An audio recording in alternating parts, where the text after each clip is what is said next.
Book of Luke's Gospel, chapter 10, reading from 25 to 37. And behold, a certain lawyer stood up and tempted him, saying, Master, what shall I do to inherit eternal life? He said unto him, What is written in the law? How readest thou? And he answering said, Thou shalt love the Lord thy God with all thy heart, and with all thy soul, and with all thy strength, and with all thy mind, and thy neighbor as thyself. And he said unto him, Thou hast answered right. This do, and thou shalt live. But he, willing to justify himself, said unto Jesus, And who is my neighbor? And Jesus answering said, A certain man went down from Jerusalem to Jericho, and fell among thieves, which stripped him of his raiment, and wounded him, and departed, leaving him half dead. And by chance there came down a certain priest that way, and when he saw him, he passed by on the other side. And likewise a Levite, when he was at the place, came and looked on him, and passed by on the other side. But a certain Samaritan, as he journeyed, came where he was, and when he saw him, he had compassion on him, and went to him, and bound up his wounds, pouring in oil and wine, and set him on his own beast, and brought him to an inn, and took care of him. And on the morrow, when he departed, he took out 2 pence, and gave them to the host, and said unto him, Take care of him, and whatsoever thou spendest more, when I come again, I will repay thee. Which now of these 3 thinkest thou was neighbor unto him that fell among the thieves? And he said, He that showed mercy on him.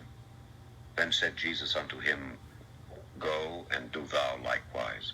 So we have seen the first set of parables which were mentioned in book of Matthew chapter 13 and also book of Mark chapter 4. And these parables is called also the first set of parables which are speaking in mystery. So that means it is not spoken very plainly to understand. And to understand also, it is not given to all. So those disciples were given to understand and they understood. But there were other people who heard, but they did not understand. So because they were coming or from heaven, those words or those things which are going to fulfill from the time of the Lord Jesus Christ to the first coming to the second coming, this dispensational, it speaks of that dispensation. In that time of the dispensation of whatever the time, 2000 or plus years, and how the things the Lord began, and how they will culminate at the end of the second coming, just before the coming of the Lord's second coming, it has spoken covering the whole period of time. And also it speaks of the heavenly nature and how that will develop in the absence of our Lord, who has began sowing the seed while he was here. So those parables needed to be interpreted.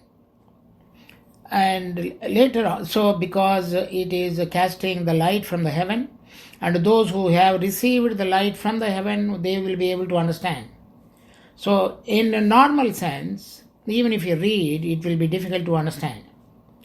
But the second set of parables, now which we began here, Luke's Gospel chapter 10, these are all very practical and evangelical and touching the love, care of the Lord Jesus Christ, and also applies to those who are born again, called believers, and needed to adopt the heart the way the Lord was looking in their lives.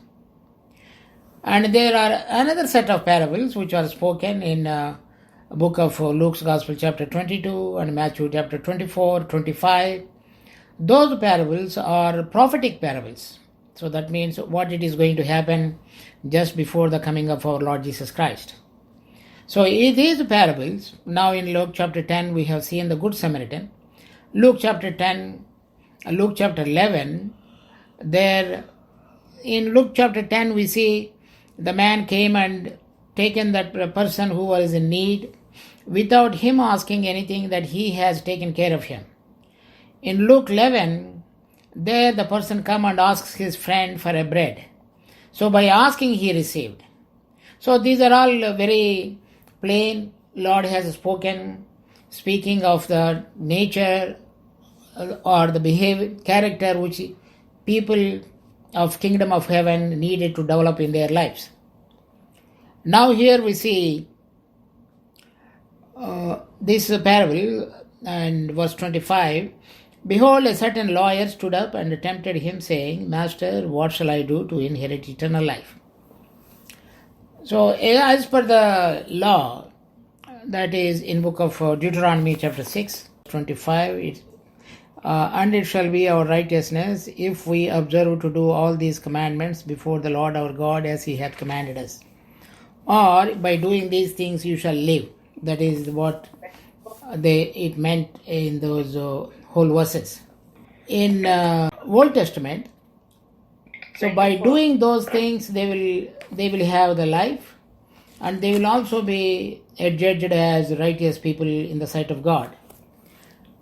But now this lawyer who wanted to inherit eternal life, so his question was, by doing something that he will receive the eternal life. That means by fulfilling the works of the law that he will receive it, as we read in book of Deuteronomy chapter 6. But if a person is so self-righteous and there is no conviction of or guilt of sin in his heart at all, then it will be very difficult to understand how a man can be completely fulfilling the law and will be adjudged by God as righteous. Then only he will have the eternal life. So that was the understanding. So in a simple words, by doing something and they will be able to receive the eternal life. But that what is acceptable to God and how they need to do, and that was the question in the heart of this lawyer.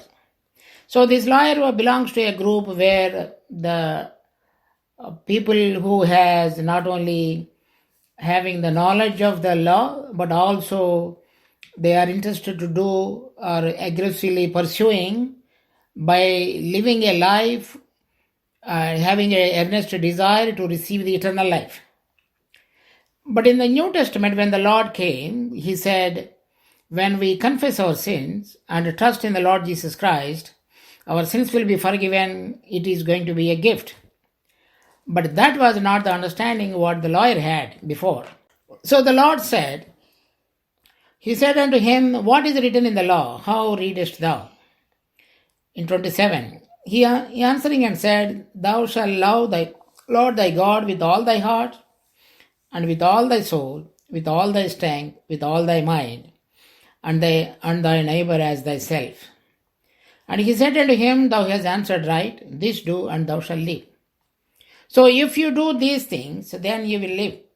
So that is written in book of Leviticus 18:5 also. So if you do these things, you shall live.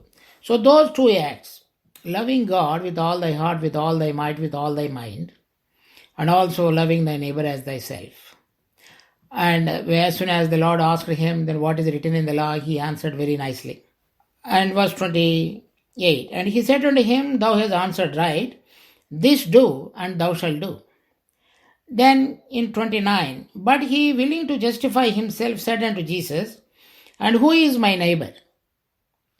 So while asking the question itself, you can see the subversion in his heart. So he is not living in a forest, and he is living in a society, and there are people around him, and there will be always occasions where he can render his hand to lift up the people to do something. But in his heart that it is not prepared to do something that the way he can express his love towards his neighbor. Then the question came that who is my neighbor? So when a man trying to do by his own strength, without having the consciousness of the guilt of sin and feeling that he is right all the time, and will feel and look at the other people, those who are in need or in a deprived condition, and there is a more tendency to look them down than to help them. So that is why the question came in his heart, who is my neighbor?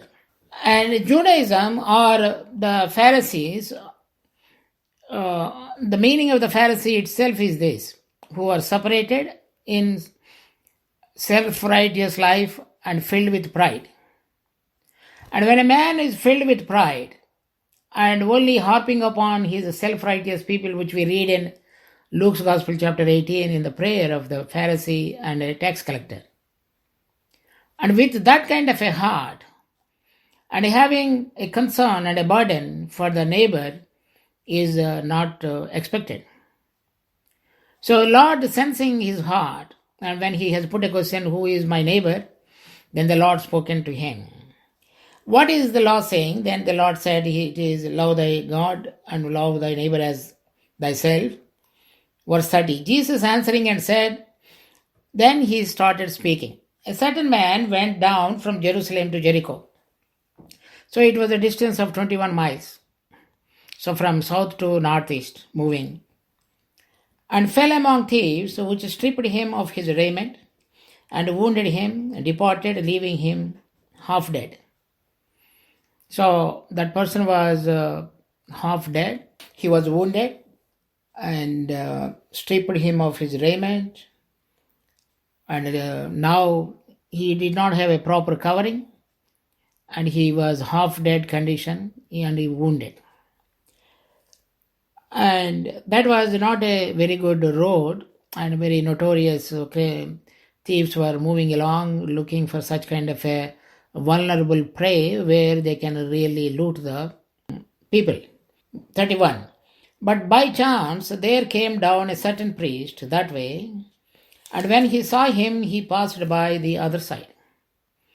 So now there it has concurrented, or it happened. It is not exactly by chance, but it happened in such a way that the priest came, but when he saw that this man was lying on the other side, wounded, and then he passed by on the other side. So he could have, while passed by the other side, if he just moved on, that was a different thing. Then he saw that there was a man that now wounded, stripped of his clothes, wounded, half dead. Then he took the other side. So what may be the reason he took the other side? When he was pricked that now it is a time to help him, but he doesn't want to help. But people will ask him, then why did you help? Why did you not help him? He wanted to say, I did not go on that side. I did not know that there was a man who was wounded and found half dead on the street. So now, how a man can mask the conscience and will put up a show as if he is not guilty? So do you know any of that person? Anyone like that? Did you come across? You never seen a person like that? That was all very strange and holy, wonderful people then. So that was the nature of a man. That is what the Lord was speaking to us. So a man in a condition where he is willing to, he could have helped. He did not.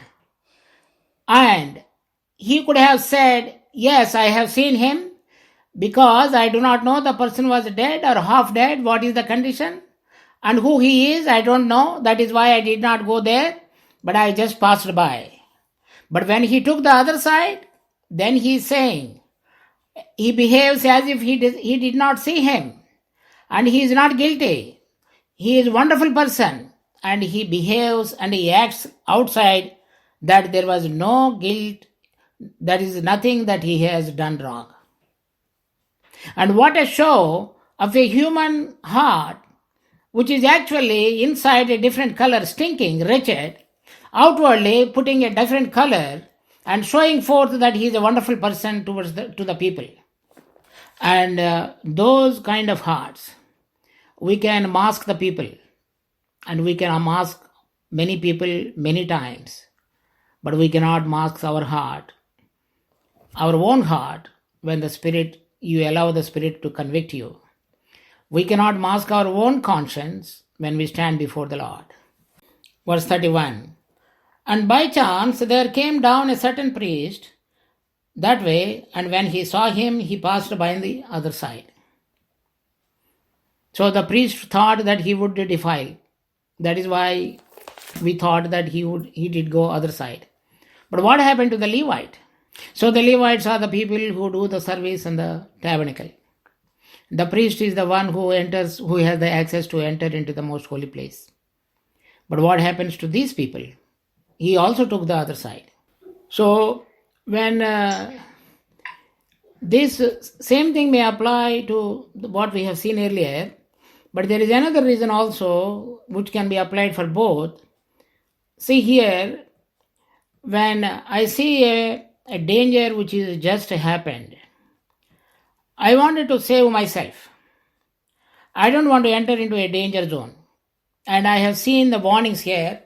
Now there were thieves. That man was wounded and he was off dead. He was taken off his raiments and stripped off his garments. So now do I have the courage to enter into the same condition? Leave alone giving help to the person who is needed. But to save myself, that I need to run away from this road. So I wanted to take another road. So here, and it is the question of loving thy neighbor as thyself is completely defeated. This man wanted to love himself first, and he doesn't want to show any love to the other person.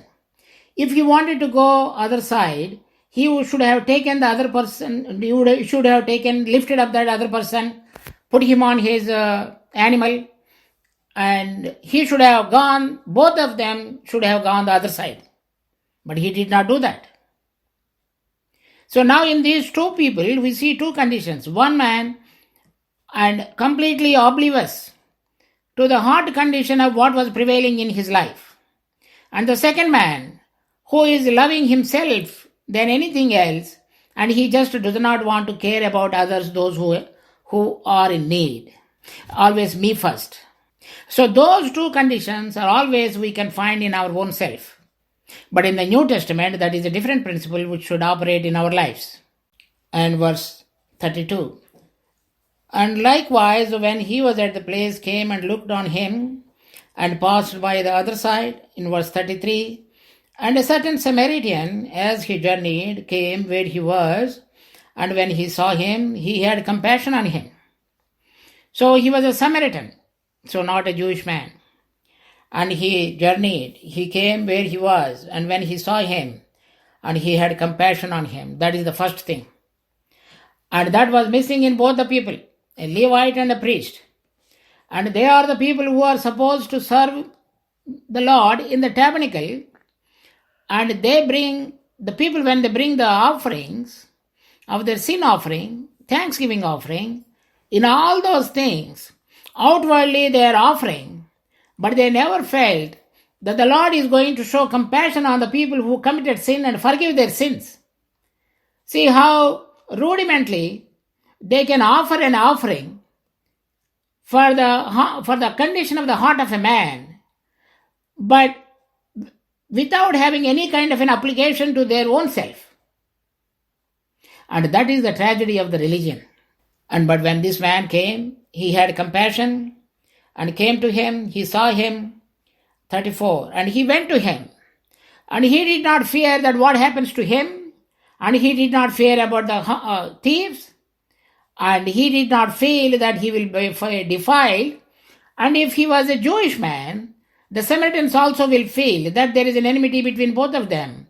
So why should I go and help a Jewish man? But this man did not see that who that man was. And he did not ask him, who are you? No, are you a Jewish man? From what province you are coming? Are you a Samaritan? That was not the question. The question is, what I should do for you. 34. And he went to him, bound up his wounds, pouring in oil and wine, and set him on his own beast, and brought him to an inn, and took care of him.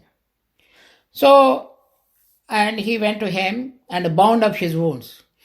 Thieves may be around, but he was still sat quietly, and whatever the resources he had, and he bound up his wounds. The first thing he did, that was the immediate need, the first aid.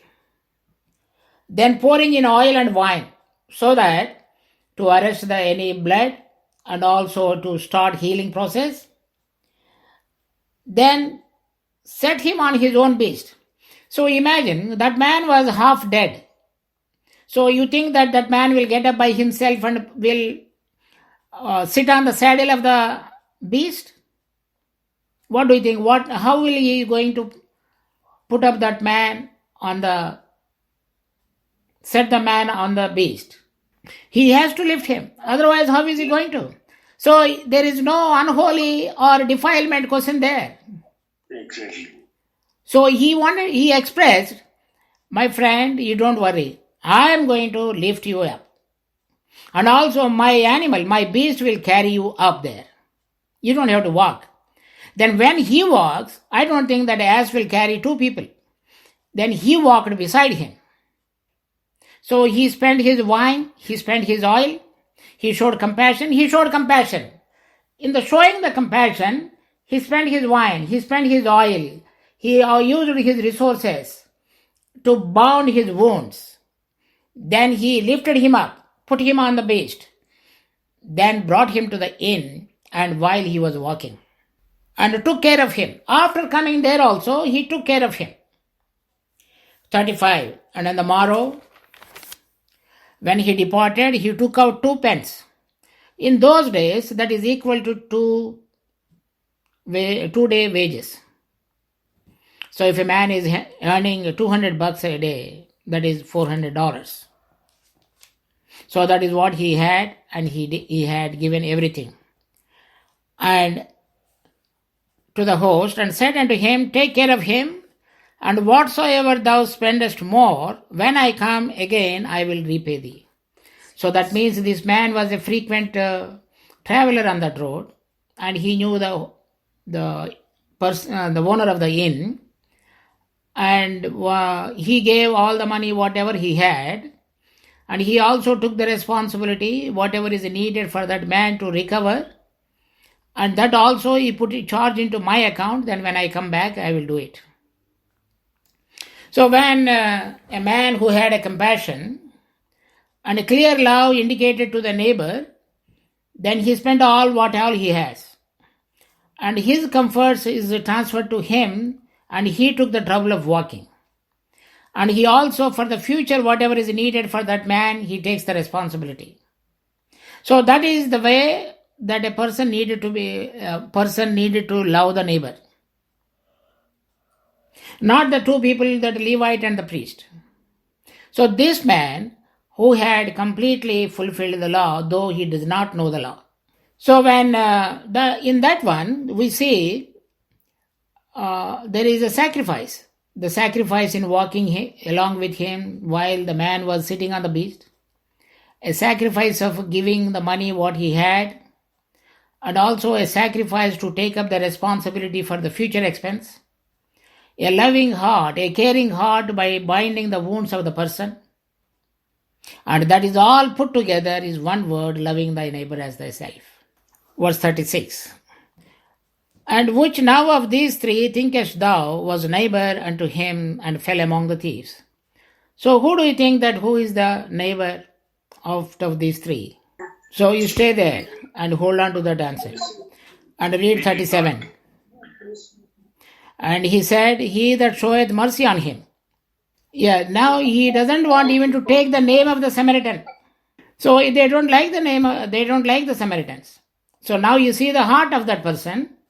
He doesn't want even to say Samaritan. We all said Samaritan. But the lawyer did not even say Samaritan, because that was the condition of the heart of that man.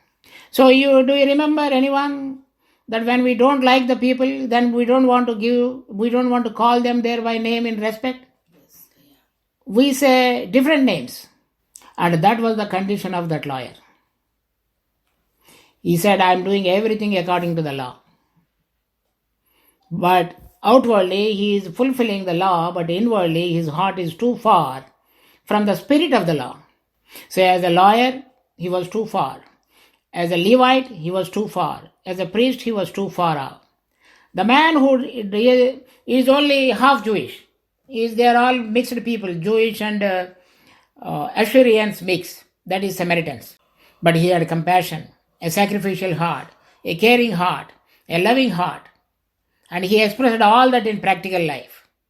So the Lord wanted to say that this is the heart we need to develop to enter into the kingdom of heaven. So many people, this Good Samaritan, they interpret to the Lord, but these are the parables which are referring to an expression of our heart condition, the negative side, and also the positive side, the Samaritan. And we need to examine the negative side of the heart which was mentioned on those three people.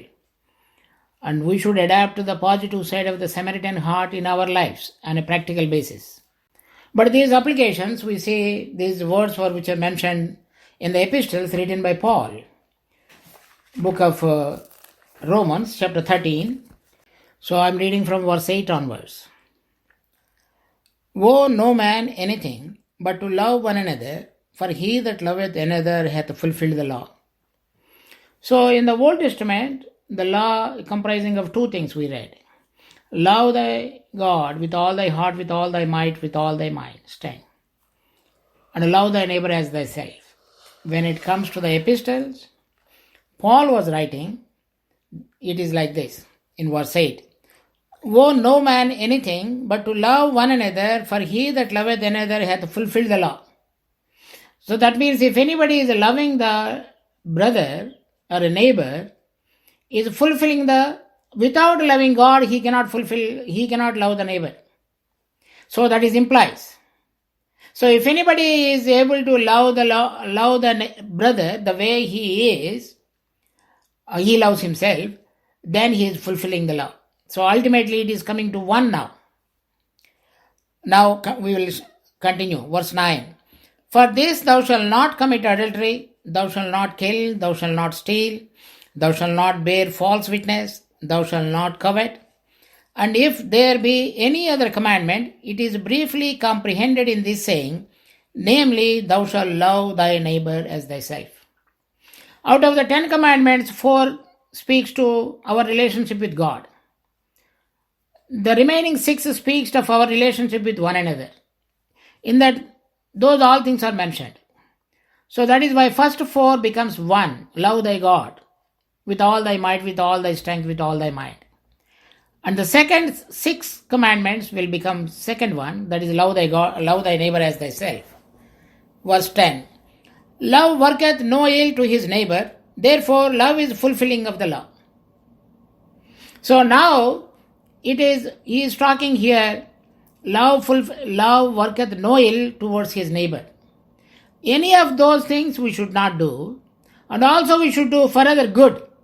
Then only we can say that we are loving the neighbor as ourselves.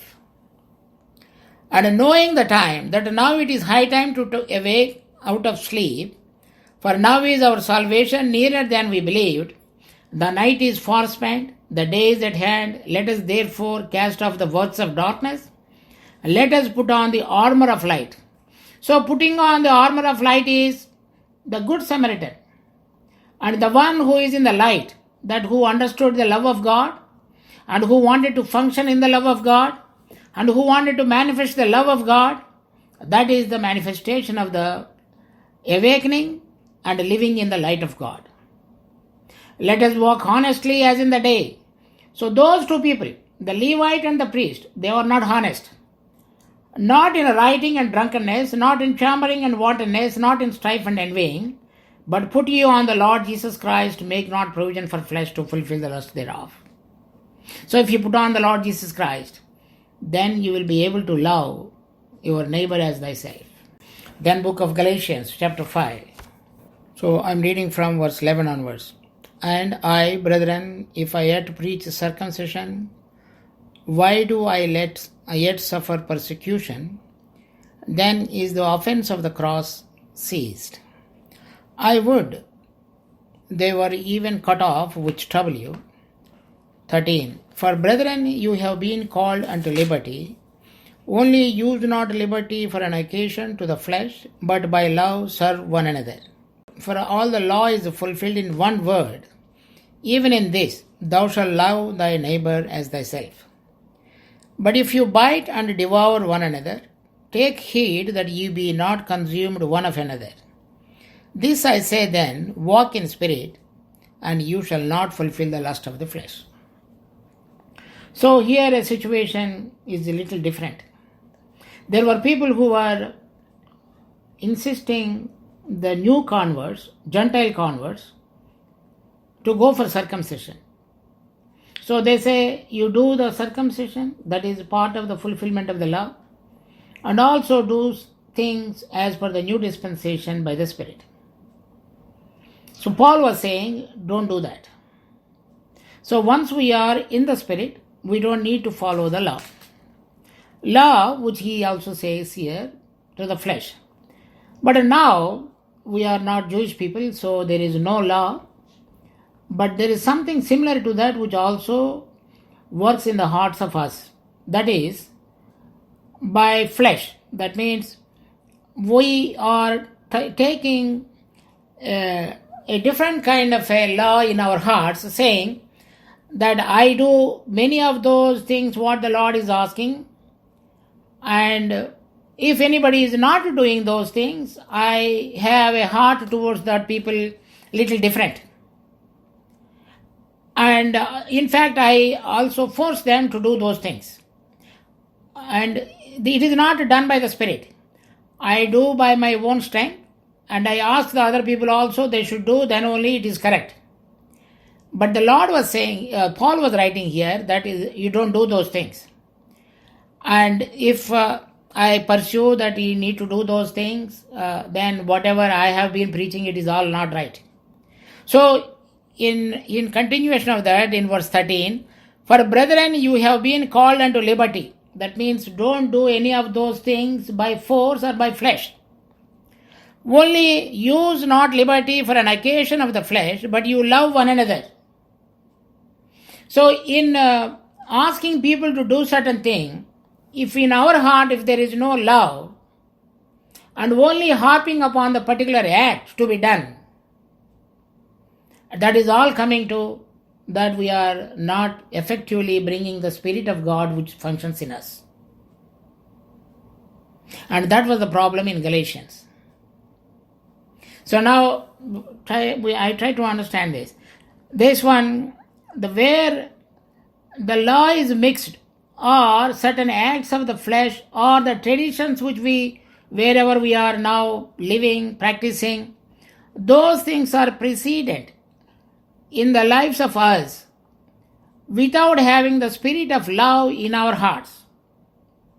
So that brings the blindness to sense what is the need of my brother and how I can really participate and do things with the compassion and care. And when that is missing, though we are called as the Christians, still we are not fulfilling the second commandment of the Lord, love thy neighbor as thyself. So it is more often we see that after so many years of Christian life, when we are structured into certain mold, then we are blind to the things what we needed to be done in fulfilling the law of Christ. So we should never miss out that. Then book of James chapter 2, verse 8 onwards. If you fulfill the royal law, according to the scripture, thou shalt love thy neighbor as thyself, you do well. So James is a Jewish convert, and he is writing this letter to the Jewish believers in Jerusalem. He is saying, if you fulfill the law that love thy neighbor as thyself, and you are doing well. But if you have respect to persons, you commit sin and are convinced of the law as transgressors. Actually, I think we should read from the verse 1 onwards. My brethren, have not the faith of our Lord Jesus Christ, Lord Jesus Christ, the Lord of glory, with respect of persons. For if there come unto every assembly a man with a gold ring, in a goodly apparel, and there come in also a poor man in a vile raiment, and you have respect to him that weareth the gay clothing, and say unto him, sit thou here in good place, and say to the poor, stand thou there, and sit here under my footstool. Are you not then partial in yourselves, and are become judges of evil thoughts? Hearken, my beloved brethren, hath not God chosen the poor of this world rich in faith, and heirs of the kingdom which he hath promised to them that love him. But you have despised the poor. Do not rich men oppress you, and draw you before the judgment seats? Do not blaspheme that worthy name by the which you are called. If you fulfill the royal law according to the scripture, thou shalt love thy neighbor as thyself, you do well. But you have respect to persons, you commit sin, and are convinced of the law as transgressors. For whosoever shall keep the law, whole law, yet offend in one point, be guilty of all. So now we see that here the people were behaving with partiality between the rich and the poor. Though the rich was exploiting the poor, and the rich people are taking the partials, or with respect to the persons they behave differently, and that was the burden of James. He said, if you are supposed to love your brother as thyself, then you are respecting the persons because of the state of the person who was living there, then your heart is not good. So your heart is like those two people who went to the other side. So you are respecting people. That means there is no love in your heart. And you are failing to fulfill the second commandment, that love thy neighbor as thyself. So in this James, it is a respect of persons. In Romans, it is there is no honesty. In Galatians, it is a spirit of flesh acting and covering our deeds in loving the brothers. And these are the conditions which we see in those Levite and the priest also. And this is the condition in many of the Christians. And with a transparent heart, a honest mind, a clearly willing heart to render help to the needy people. And that was not an overflowing character in many of us. And when we continue to cultivate that and come into that, whatever the Lord brings to my attention, and wherever that there is a need that I need to participate, I am willing to sacrifice. I am willing to show compassion, not by just giving money. If I don't have money, that there is something else I could give. He said, I will give you tomorrow when I come back. But that is more than that, that is a heart. I am willing to take risk with him. I am willing to lift him up. I am willing to suffer for his sake by putting him on the beast that I would walk. But either in Galatians or in Romans or in James, that kind of a honesty, sacrifice was missing. There is a partiality. There is a different kind of a settled heart towards the other people was seen. If the same thing is seen, then we are not in the side of the Good Samaritan. Then the Lord will say that I don't know. Finally, 1 John chapter 3, verse 14. We know that we have passed from death unto life, because we love the brethren. He that loveth not his brethren abideth in death. What was the question that the lawyer has asked the Lord? What should I do to inherit the life? The John was writing, if you love the brethren, you have passed from death unto life. So that is the answer. That is what the message, what the Lord wanted to tell me. You love your brethren, then you are in life. So what is the act that I should do that I should inherit the eternal life? The act of God to inherit the eternal life was love thy brethren. How do I love? Now somebody come and ask me that I should do? No. The Lord, you should have the heart of God, what I can do. Not somebody come and ask me. I don't have to wait. He would come and ask you when you have a heart. When you don't have a heart, then the door is also closed. The Lord will sense, people will also sense. So how you see a man is self-filled, self-centered, self-righteous, filled with pride, is too far from the kingdom of heaven. Verse 15. Whosoever hateth his brother is a murderer, and you know that no murderer hath eternal life abiding in him. So that was the question, what I should do to inherit the eternal life. 16. Hereby perceive we the love of God, because he laid down his life for us, we ought to lay down our lives for the brethren. So there are two main principles of Christian life which we come across in the scripture time and again. One is faith and the second one is love. Faith we exercise towards God. So I tell the Lord, you tell the Lord, we all tell the Lord, Lord, when I meditate upon thy word, I see a different kind of a heart in me. And thy word is like a mirror. It shows me what I am. But by faith I come to you that I wanted to have a different kind of a heart. And whatever you are asking me, whatever is the image of God, whatever is the image of your Son, whatever the heavenly nature, and whatever you expected of a man to be, and that is what I would like to have. And the Lord say, the act of God, the works of God are to have faith in one, those who was sent by God. That means to believe in the Lord Jesus Christ is the act of God. By faith, I come to the Lord and tell him that I believe in the Lord. And when the Lord lives in me by faith, then what he tells me is the way he loves the people who are in need, who are half dead, who has something immediate need, where I have the binding cloth and I have the wine, I have the oil, I have the 2-day wages in my pocket.